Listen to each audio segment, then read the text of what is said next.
তারেক জিয়ার আমাদের দলের নির্দেশনা, তারেক জিয়ার নির্দেশনা সব কিছুই ক্যারি করার দায়িত্ব আমাদের উপরে। আমরা তৃণমূল থেকে এটাকে এগিয়ে নিয়ে যাব, যার জন্য আপনারা দেখছেন যে আজকে আমার সাথে কোনো নেতা করবে না, সম্পূর্ণ গ্রামীণ পরিবেশে এবং যেটা উৎসব বলা যায়। আজকের এটা আপনারা দেখলেই বুঝতে পারবেন যে এটা একটা ভোট উৎসবের মতোই কিন্তু আজকের এই গণমিছিল। এই মিছিলটাই জানান দিচ্ছে যে জাতীয়তাবাদী শক্তি একক এবং অটুট। অবশ্যই 31 দফা বাস্তবায়ন হলেই বাংলাদেশ সুসংগঠিত হবে এবং শক্তিশালী দেশ হিসাবে দেশে পরিণত হবে।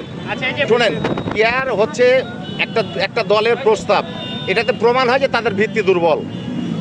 কারণ পিয়ারের এমপি কে হবে আপনি নিজেও জানেন না। সাংবাদিক ভাইরা আপনারা খুব ভালো বুঝেন পিয়ার সম্বন্ধে আমার চাইতো।